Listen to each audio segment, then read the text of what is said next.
Okay, hi everybody. I'm Jock Penman. I'm one of the co-conveners of Solidarity, and I'm speaking today with Alice Sheridan, who some people will know as the mother of Tommy Sheridan, but we all know Alice as one of the forerunners of the socialist movement in Scotland, one of the stalwarts of the socialist movement in Scotland, who has had a lifetime experience of battling on behalf of other people. And she's got some great stories to tell. And it was unfortunate, we had a night a few weeks ago where we commemorated the start of the anti-poll tax campaign, which Alice was very prominent in, and so unfortunately we couldn't record it.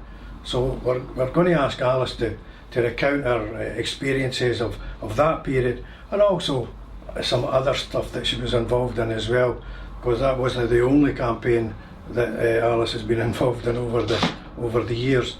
So start off, Alice, could you, unfortunately Alice has been unwell, and that's why it's taken us a wee bit of time to talk to her. So Alice, if you're feeling okay, could you tell us, in your own words, how you got on in the campaigning against the poll tax, some of your experiences, how you got involved?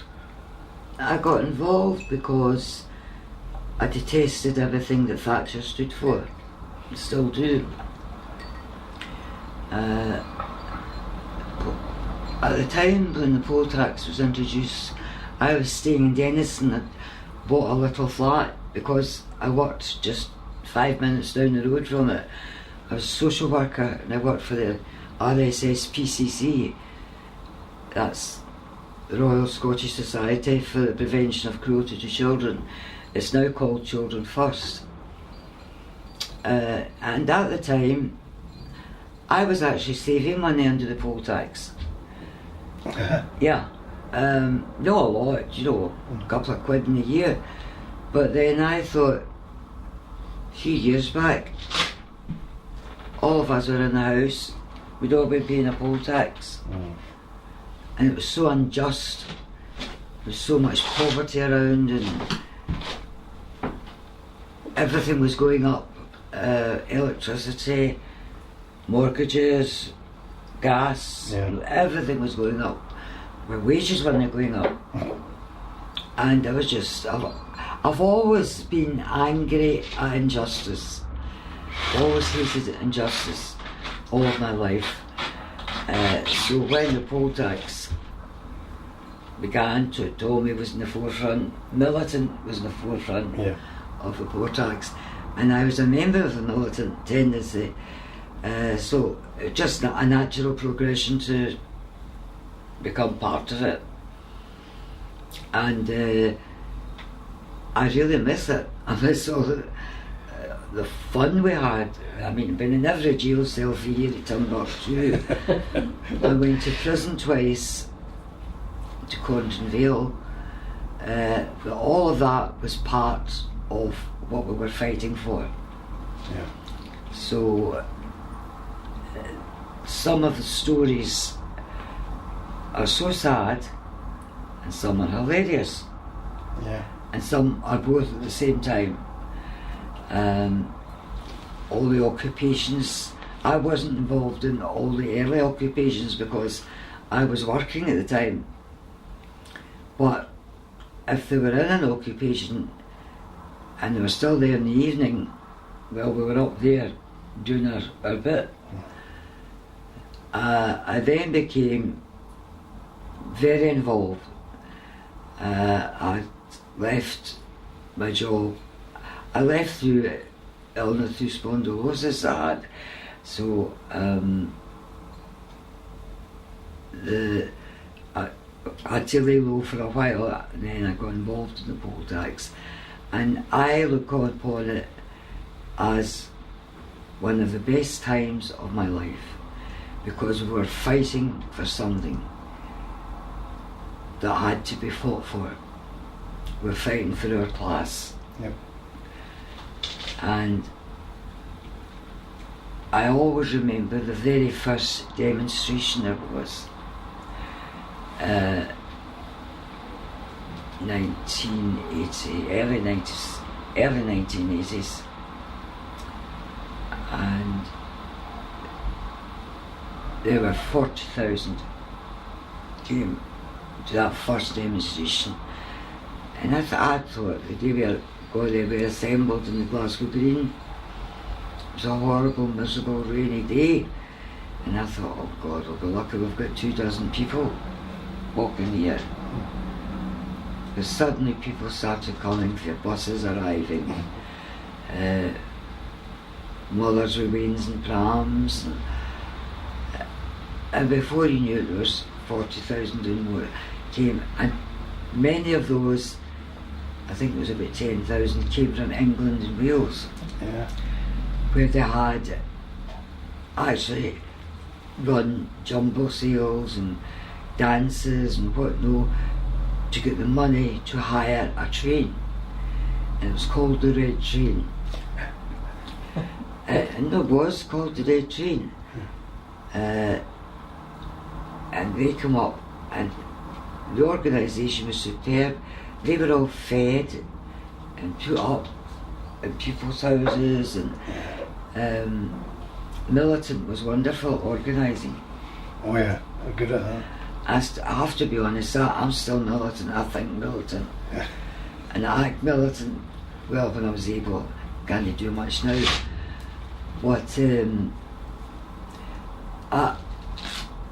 we marched from Glasgow Green up the back end of the town, because they wouldn't let us walk through the main part of the town, along High Street, and through Denison and up to the big park at Denison. I was about the middle of the demonstration, I always remember, and we went up, it was up near the old fruit market, and we got up to the top of the hill, got to climb a hill, and I remember looking down and I burst into tears when I looked at the thousands of people who were still marching in that horrible wet day. I say mothers with babies and prams, and I thought it would never end. And of course you had people coming in and joining from the street, so that's right, as well. Going there were speeches and music and entertainers, as we always have. Our campaigns always have fun. Yeah. You must have some fun. So that was the first demonstration. It was absolutely wonderful. And see, the poll tax was introduced in Scotland a year before it was introduced in England. But what people forget, to be fair to England, the English people, water was privatised in England that year, but not in Scotland.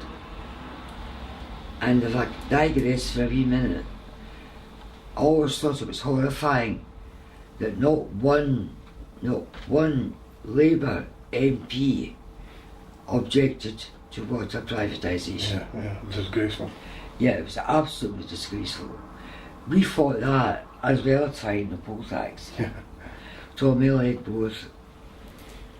And so some of the demonstrations were absolutely, we're demonstrating all the time, demonstrating weekly in the streets, campaigning, tables in the streets, informing people, leaflets being printed of the rights people had, what sheriff officers could take and what they couldn't take under the Debt of Scotland Act.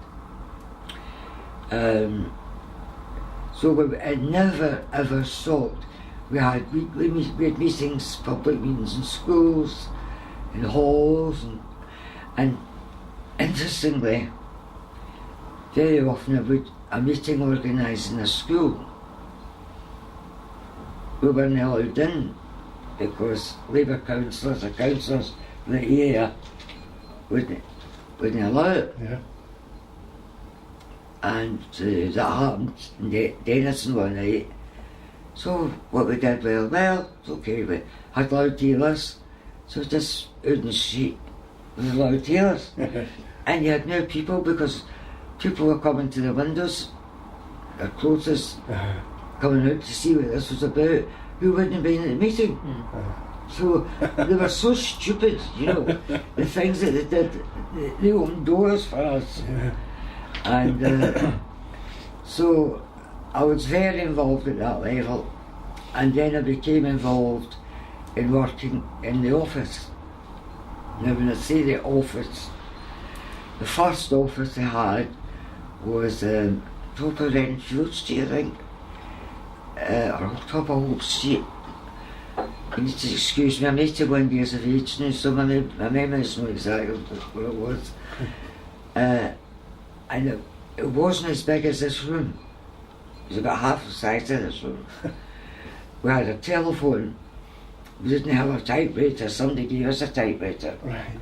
We had nothing, but people donated to us.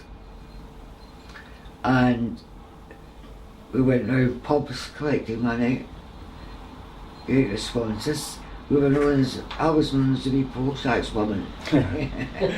And there were a few of us, some wonderful, wonderful people that I met who have gone now. But it's important that I remembered Betty and Dave Curry from Cambuslang. Pardon me.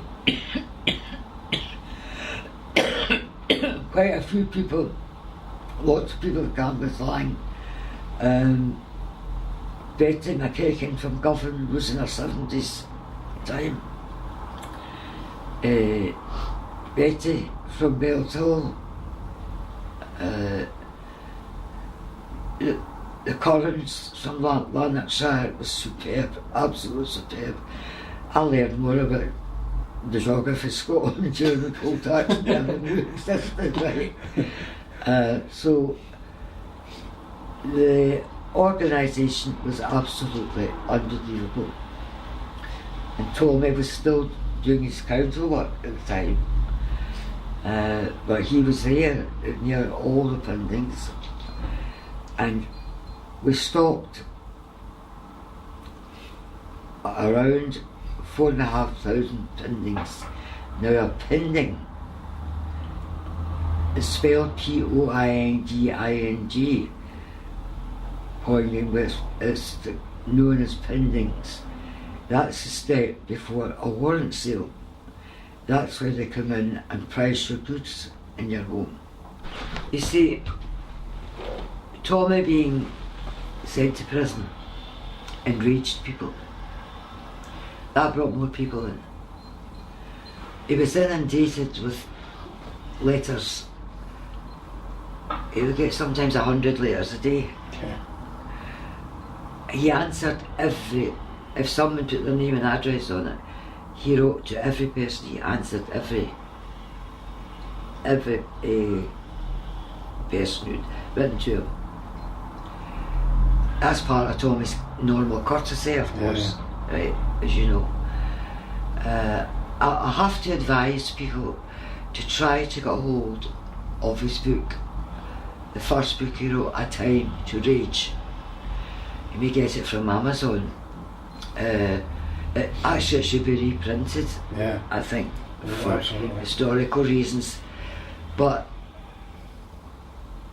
And there are so many facets that have to be woven into this story of this working class struggle, because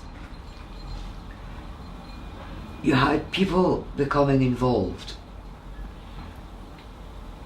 who, say you're a single parent living in a housing estate and nobody's bothering about you.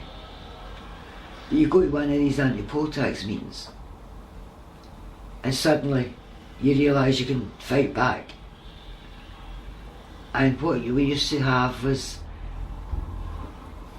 young, especially women, saying, I can book a hall. I can take minutes. I can organise a dance. And so, you know, this gave people confidence, and they were part of something, something good. They were part of fighting evil, but that was good. So it was so important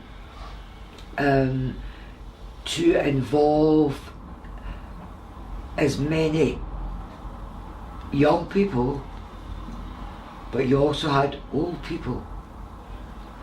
And you had old people giving you money in the street, sometimes £1. Now £1 then was an awful lot of money to a pensioner. And you would say, excuse me dear, that you've got £1. I know it, but can you afford it? Can you afford not to put it in? There was a big story in the miners' strike in Argyll Street of the old lady who put a tenner in. A tenner then in the 80s was a hell of a lot of money. And she had said, I can't afford not to put it in, sir. It's working class solidarity. And the solidarity was and still is there, but they need the leadership. They're looking for the focal point. They then can become leaders themselves in their area. And, so watching the growth of people to me was fascinating. I love people. I've always been people-oriented jobs.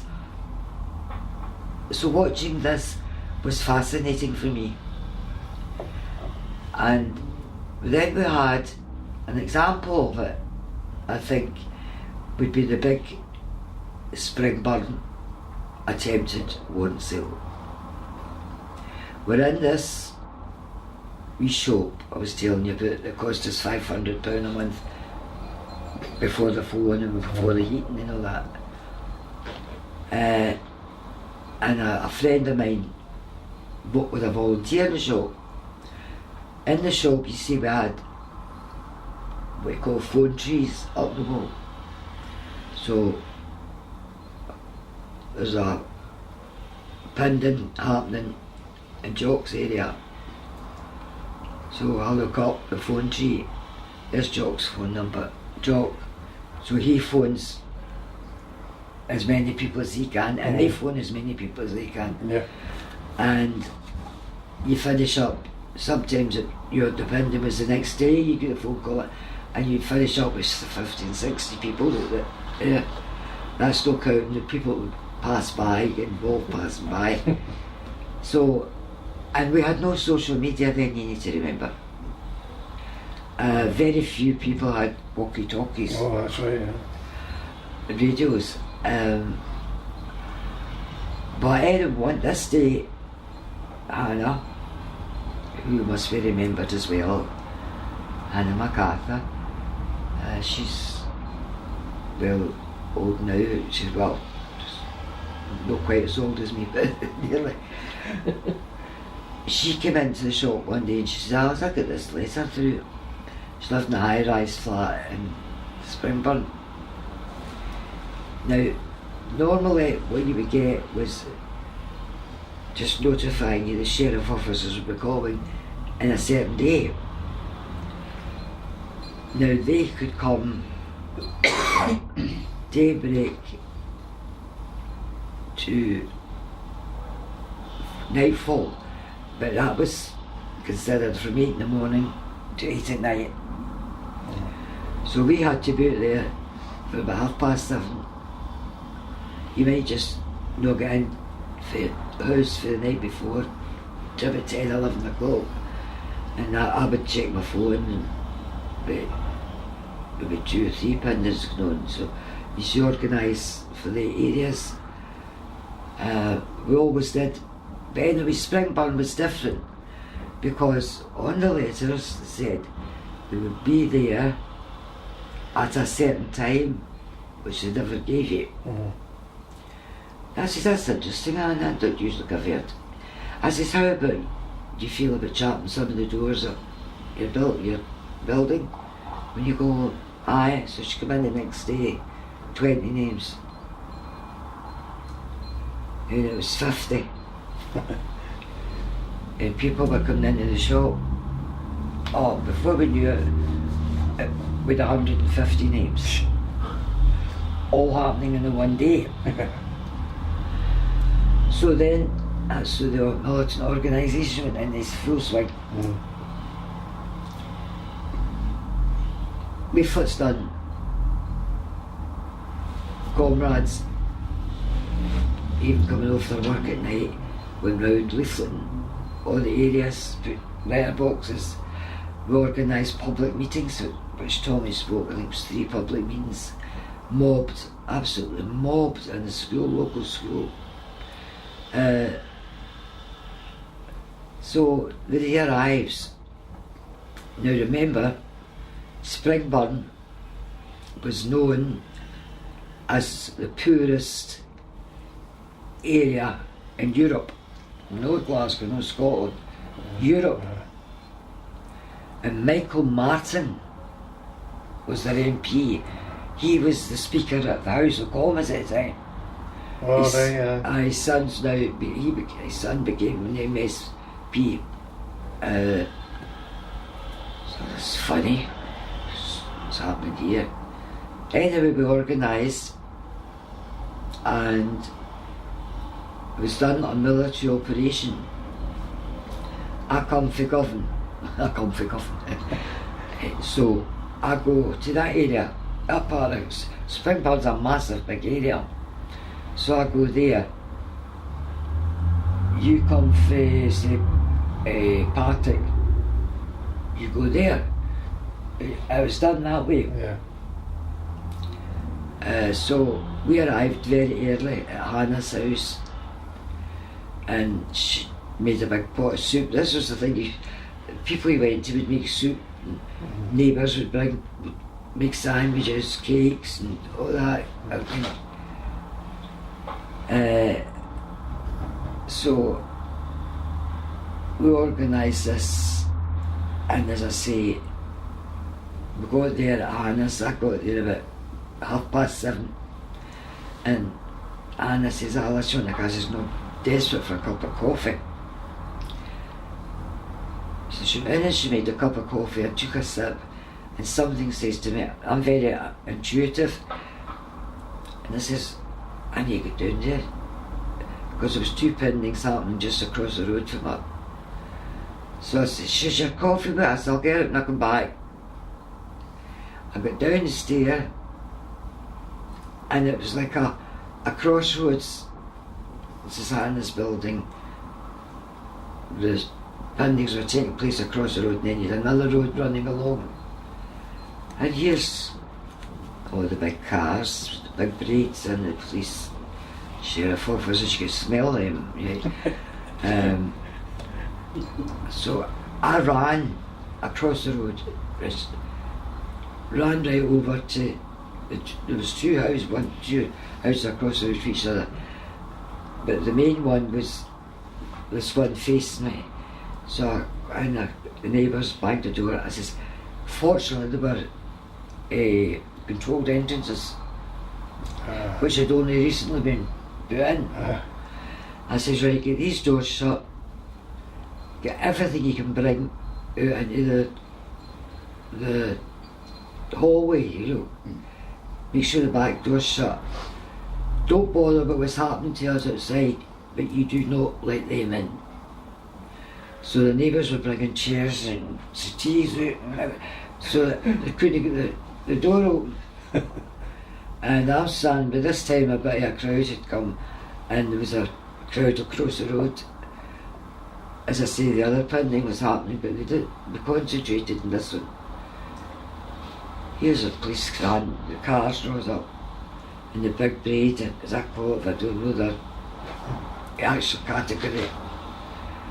And the sheriff officers trying to get in. I says, you're not getting in. Over the police conflag. Police. Actually, what he tried to do was trying to put his leg out of the fence to get.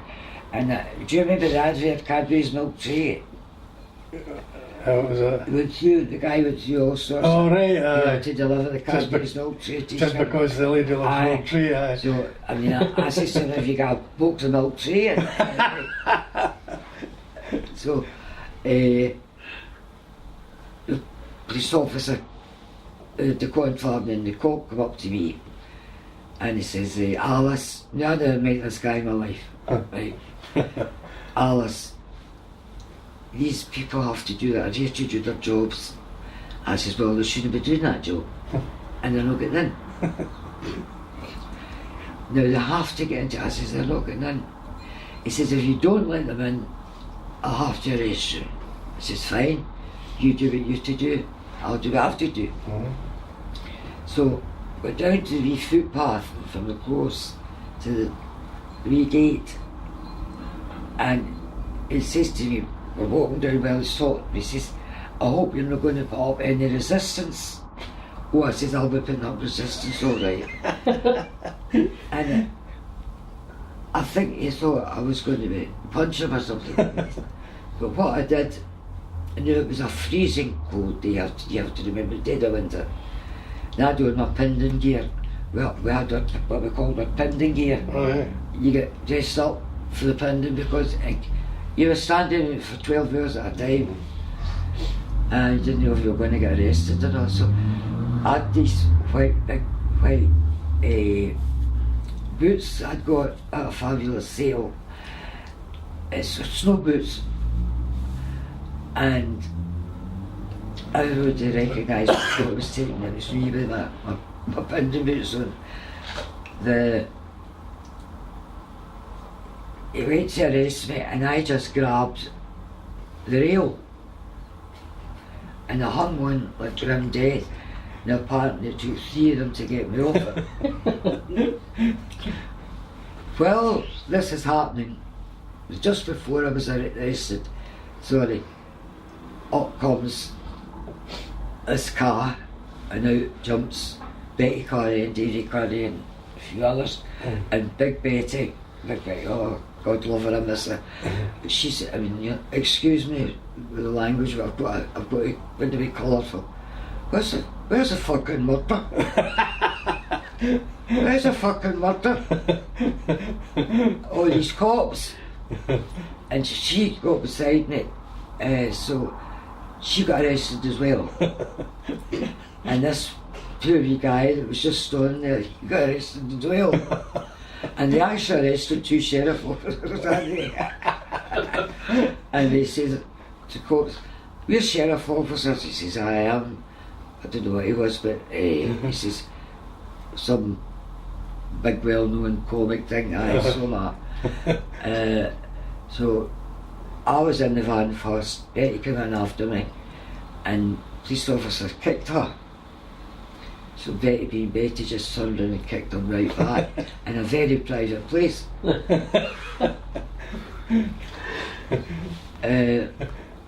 So by the time I got down, the police, they didn't open the door, by the way, they didn't get in. That was all running us. We got down to the local police station, I think it was Stewart Street, and we're in. As we went in, the desk is facing you, and then there was like an alcove, and we were standing at the alcove, and I heard the desk sergeant say, right, Oliver, by the time you get in there was about 40 people. Go and get me that bastard Sheridan. Yeah. Right. So I went forward and, I can be very polite, and I said, excuse me, is one Sheridan not enough for it? And he went off, I've So, I think it was like 60 odd arrests that day. But they never got into any. It turned out, we learned in court later on that we didn't stop 150, we stopped 400. All these people were sitting dead scared, right? But when they heard we were arrested, apparently, we were all running out, men were running, pulling their trousers up, women were putting their clothes on, coming out in the street, the wains in the prams, and the ice cream vans were taking messages for this spot to that spot. And I forgot to be a wee bit when Corky turned up, before we were arrested, out of this car jumps this guy with a big bunch of flowers. I says, oh my God, somebody's sending us flowers. It wasn't for us. And he was a dealer record reporter. He had just seen the car coming and says, can I get a lift to wherever you're going? Anyway, we get in, and gradually, we start with a cell of our own. I'm in a cell of my own. And it was bloody freezing. The turnkeys were great, you know, getting you a cup of coffee and letting you get a fag. You could still smoke places that we hear them coming along fast. And every time I heard them come, I was doing exercises, you know, because I wasn't letting them see me. Something like that. I was doing my exercises. And I have to say, I'm very spiritual, you probably know. On the wall, there was quite a bit of wall, didn't you? Was the face of Christ. Oh. It was, I know I don't tell everybody that, but I might as well. It was about 3 inches deep. It was a cyanide profile. And I looked at it and I thought, oh God, that's taking off your heat today. And then we did some exercises, I go back, it's still there. And it definitely wasn't there when I went into the cell. And it stayed there for, I don't know, a couple of hours. I've never forgotten it. And from that, I thought, we don't have to be afraid of anything here. Right.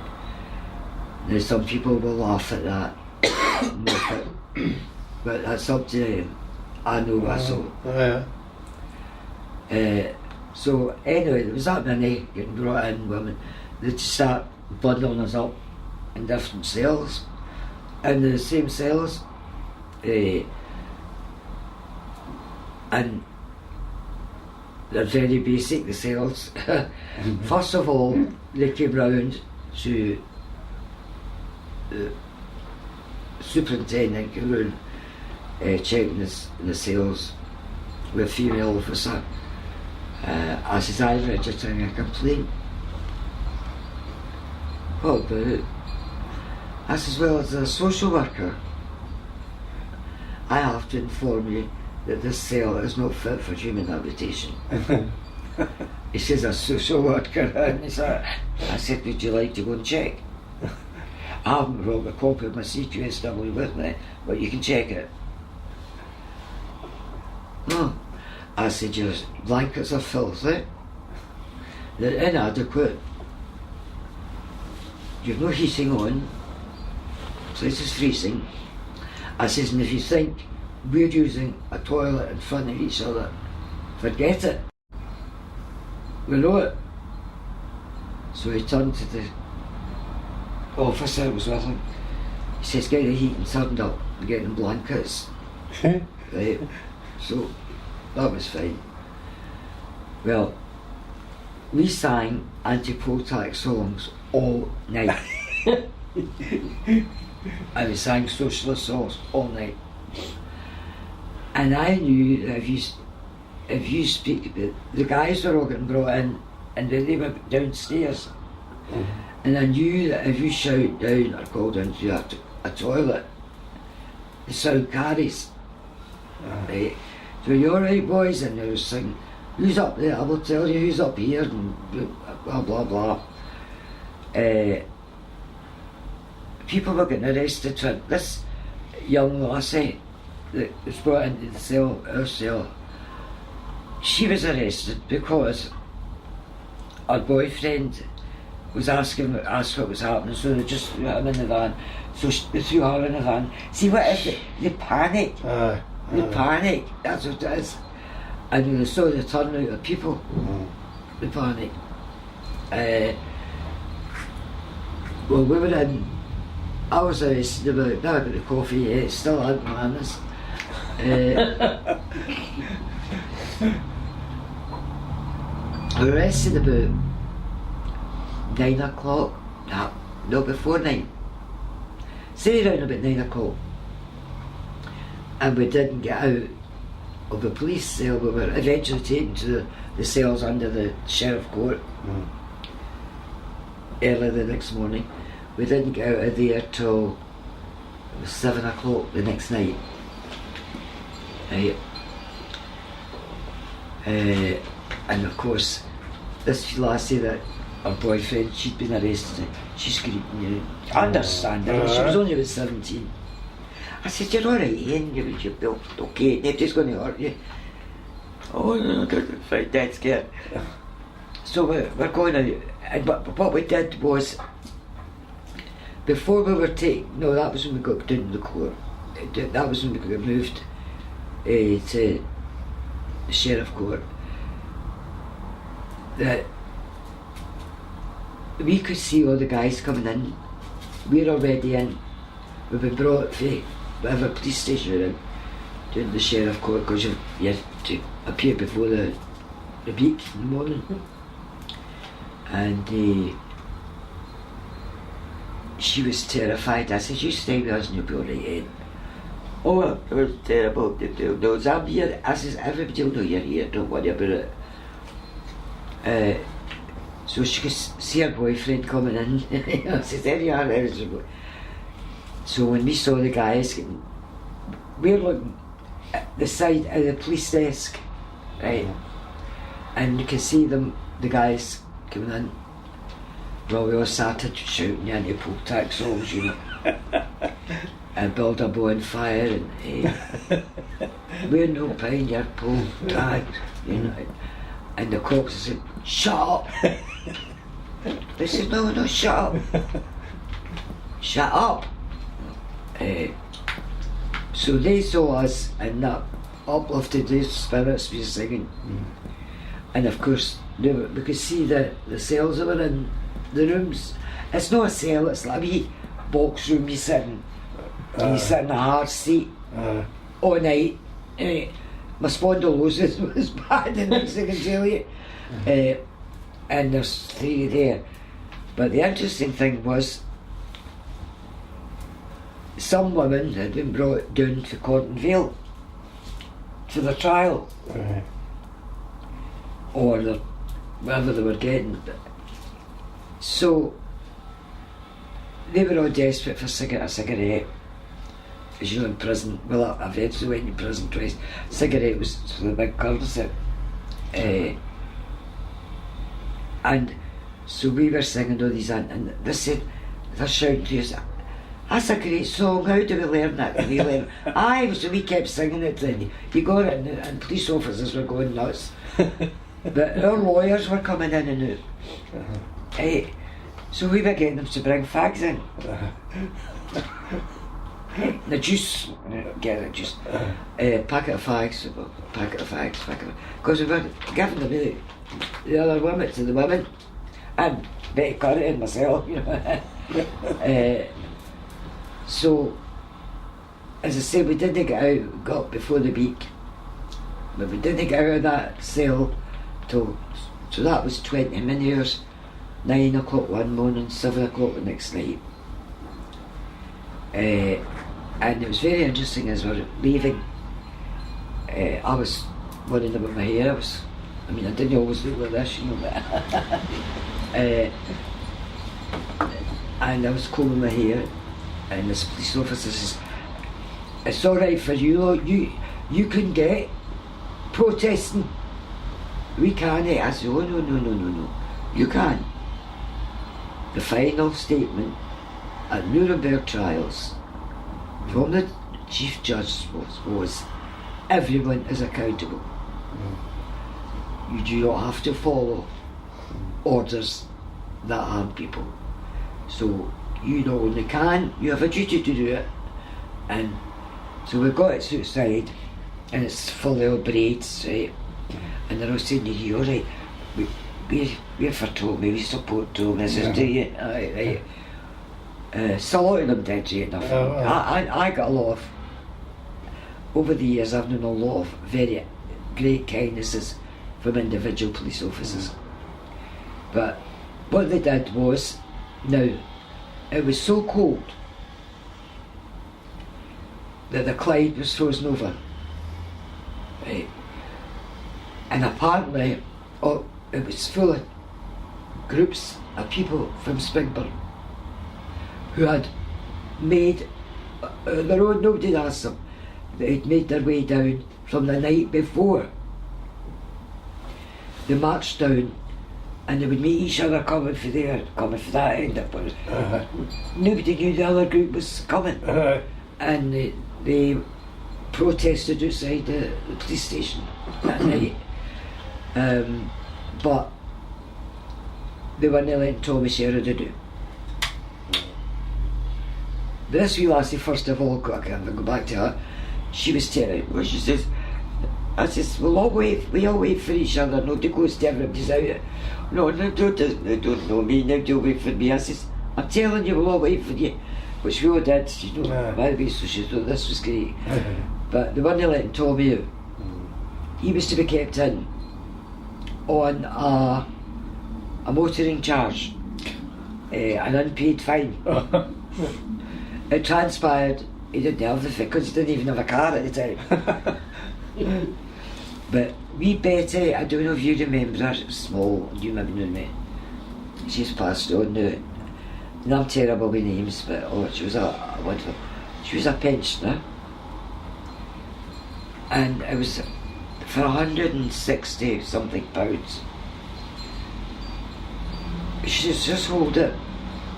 Somebody come with me for this ice. In case I fall. She went out and lifted the money out of her bank account. It was her pension she'd been saving up. And paid that money. She got it back, made sure she got it back. But that's solidarity. And you see, they can't get that through their heads. They can't comprehend it.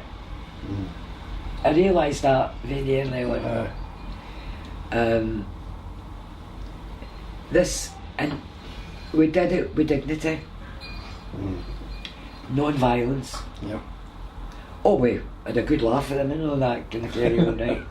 But sometimes you'd laugh with them. But they knew we meant business. Yeah. So when Tommy got out the door, he made a speech which I will never forget. He said, they have now awakened a sleeping giant.